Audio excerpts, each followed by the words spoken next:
and welcome back to Bells and Bloodshed, or welcome if it's your first time. We are a true crime and paranormal podcast. We are your hosts. I'm Lindsay. I'm Bailey.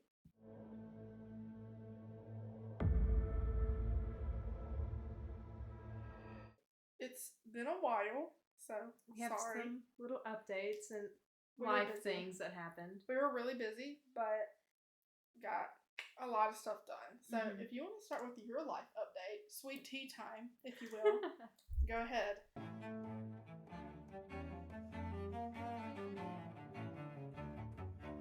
Got married. That's one big one. That's kind of why it kind of stopped in its tracks for a little bit. Got married, went on the honeymoon, went to Jamaica. That was so fun. Started my 3rd year teaching, and I'm exhausted. Oh. So we're making it. Yeah. Give us your update. How's your life been? It's been really good. Me and Caden, my husband, bought a house. Finally, found a house, bought it. Now it's ours, and that's where we're at right now. We live 5 minutes away from each other. Yeah, we live I think our husbands are actually like 3 minutes. Yeah, no, it took me 3 minutes to get here. So that's exciting. I got a new job, and I'm not gonna say much other than it has changed me in the best way. Since I've gotten my job, I've had so many people come to me and say, like, you've gotten your light back. Like, you just seem so much happier. And I am. And I love it. So, someone from my job actually did find this podcast on their very own. I didn't even have to advertise it. And they told me their New Year's resolution was to watch more of it. And so this episode is dedicated to you. We love you. Thank you so much. Yes. And that's actually like what was like, okay, we need to start this back up. We need to get back on it. I heard about this I think Wednesday, and now it's Sunday. Yeah. So we move fast, guys. So today we're going to be talking about vampires in New Orleans. You know, myths, I feel like those are real. Caden thinks that they're real. I don't know. I mean, New Orleans has so much unnatural things about it. New Orleans is a lot. Told you we needed to take a trip there. We're going to take a trip there. We are going to take a trip there. We just have to plan it together. Okay, would it be me and you or the husbands? Either one. So, vampires in New Orleans. So we're going to kind of talk about like the history of what a vampire is, I guess, and like New Orleans in general. So, as you know, New Orleans is a city filled with rich history, culture, music, and cuisine. And although New Orleans is known for its, connection to the dark and mysterious side of things, like ghosts, voodoo, etc. But today, I wrote this down. I was so proud. We are biting into the legend of vampires in New Orleans. Is it real, or is it just a story told for tourism? We'll present what we got, and you can decide for yourself. I'm not going to tell you what I think it's real. You think it's real? Everything I've seen on TikTok talking about it and the stories that come up. I wanted to use some like TikToks to go off of for this, but I felt like I couldn't because it was other like people that did podcasts, and I was like, I'm not going to steal it. Well, a lot of people that have like the interviews and stories and stuff, like I feel like it's real because you can't just be seeing the same thing. Well, I got some stuff from Reddit that we're I haven't dove into that yet. Oh, I love Reddit. You got some good, like some really. I get an email from them every night talking about something crazy. Yeah. Okay, so long before the establishment of the Americas or New Orleans, many cultures feared variations of blood drinking demons or spirits. One example being Lilitu and Lamashtu, an ancient Mesopotamian culture. Probably didn't pronounce that. It's fine. They were night demons that drank blood and caused illness. And then around the 1600s, the actual word vampire arose in Slavic regions such as Serbia, Hungary, and Romania. Of course. Ooh, Romania. Anyway. So, now that we've talked about the history, we're going to talk about 18th and 19th century New Orleans, which was a port city, and it was a hub for immigration and trade. So, when you have a lot of immigration, you have, different legends and cultures that kind of are integrated into a society. So, you had legends from like European and Caribbean cultures that were becoming part of New Orleans culture, and a lot of those legends centered around supernatural beings. And of course, New Orleans is now and was then a very nightlife centered place. So like It a lot of still stuff is, yeah. happened at night. It was kind of a place where like you did a lot of stuff at night and then you spent the day sleeping it off. So I have a story or two I can share about New Orleans. But that's a story for another day. Oh.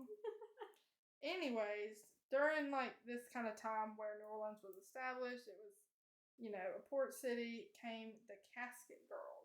And I was just about to say something. Have you heard about this? Yeah, I've heard about the Casket So Girls. it was young women sent from France to marry, you know, preferably elite society. And they would arrive with these small trunks that were shaped like coffins.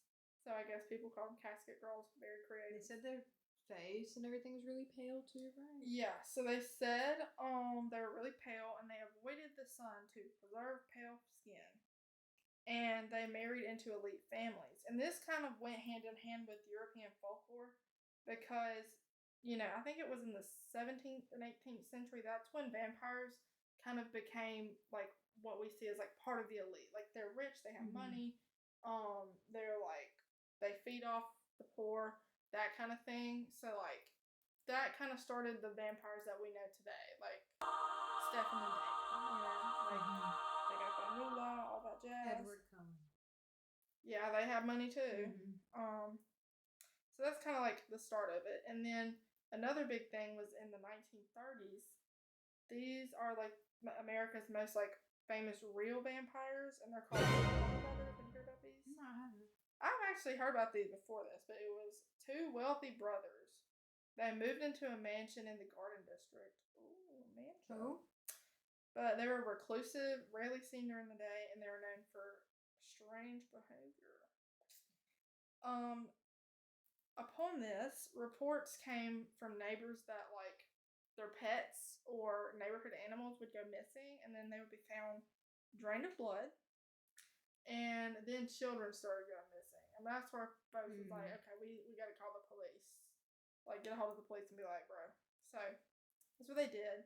So the police raided the Carter brothers' home, and they found, you know, allegedly they found coffins instead of beds. Chalices with blood in them. Rooms that blocked out sunlight, and occult or ritualistic symbols. So at that point, like, they might not be, you know, your typical vampire, but something's not adding up here. And so the brothers were detained for questioning. However, they were released.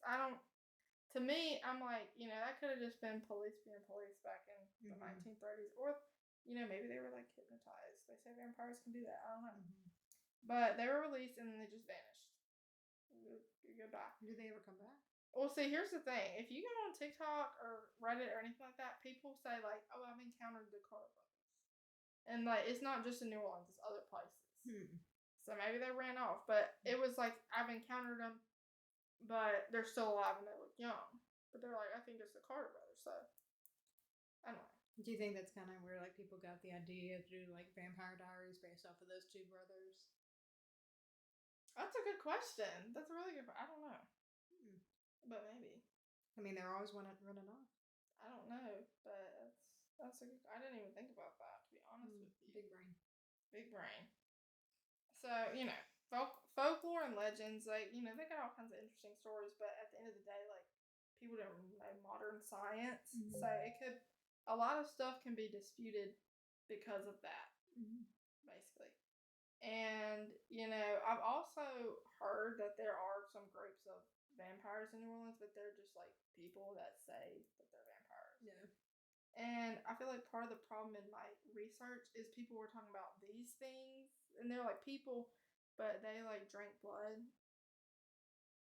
Like, I think there was a My Strange Addiction episode about this one time. Yeah. Have you seen it? I remember vaguely something about that.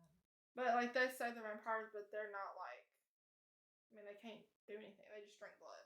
But then they also say that there's some that, like, drain your energy. But I'm like, that's not a vampire. That's like a witch or something. But okay. Who am I to get into, you know, the details? But here's one here's a Reddit story. This is where we're getting into now, is the modern encounters. So this one was by Chaos Empress 7. So, if you're interested. But it says, I've had an experience, and here's the story. One day, I woke up with bite marks that looked suspiciously like a vampire bite. A rash soon formed there, and then sometime later, I had a nightmare that involved a vampire-looking thing biting me in the neck, and I could feel it happening. The liquid feeling of the blood, and also my skin being punctured. When I woke up, there was some blood on my bed near my face, and a rash appeared in the exact spot I was bit by the thing of the nightmare. And then somebody commented and said, were these two separate occasions you were bitten? Did you lose a lot of blood? Hopefully you aren't mistaking these all for a bug bite. And then it said, since you have little memory of the events, I'm willing to bet they sedated you somehow, which is freaky. Any noticeable health effects since then? Ever felt weak or gotten sick as a result? And then Chaos Empress 7 said, I've been on and off and getting weak, and my eyes started occasionally turning red like some monster or something. Oh also, God. yes, there were two separate occasions. That's a problem. And see, part of me is like, okay, the commenter said, or the person who commented said, what if they sedated you? So I'm sitting here thinking, it's saying that they were having a nightmare, but have you ever been like half asleep and you got up out of bed, but you kind of thought you were still asleep, like you were half awake? What if a person was half awake, but they were like, it was a real thing? Yeah. So that would freak me out. So here's another one, and the username was Liberty Underpants. Good for you. And this one's a little longer, but it says, I have it. Basically, it was like a Reddit question thing that said, like, have you ever actually experienced an encounter with a real vampire? Blah blah blah. And this person said, I have, and it would take a while to explain the whole thing. The short version is that I used to have a job that took me all over South Central Louisiana and Mississippi. Oh, Mississippi. That's Shout where out. I'm from. And it said, I stayed in a lot of cheap motel rooms all over this area, including frequent visits to New Orleans. Never had any problem at all. Visited many spooky and even reputedly haunted locations, as well as plenty of non-spooky places not at all rumored to be haunted on my days off. Until one day, when I was done with work much earlier than usual, and I and a coworker who was traveling with me at the time decided to visit City Park in New Orleans.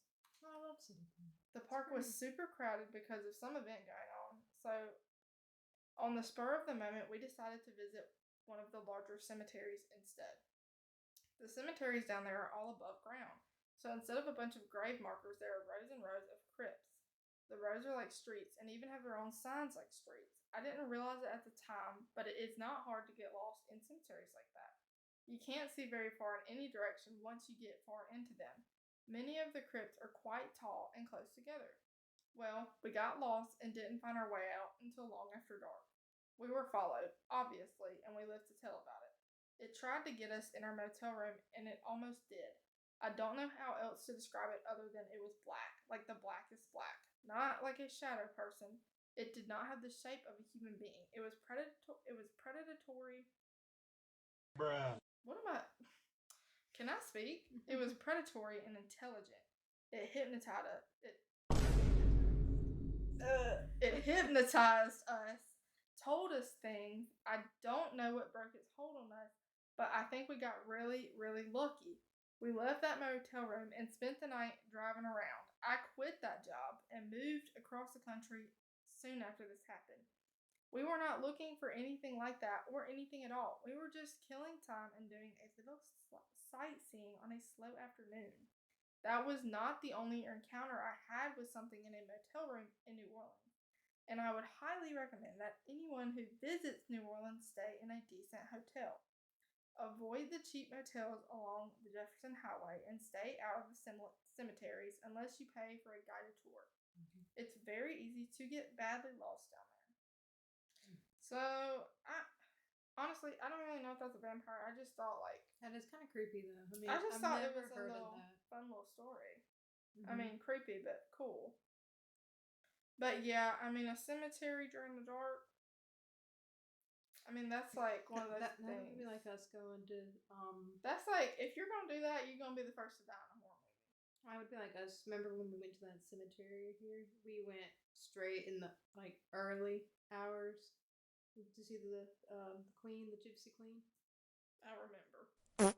You know them historical tours of the cemeteries where they dress up and like tell you about it? We have one of those. We do have the Gypsy Queen. That was pretty cool, but I enjoy it because I teach history and I love it. So, to each their own.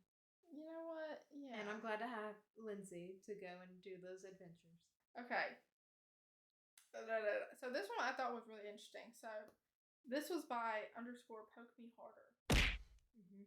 Oh? Okay.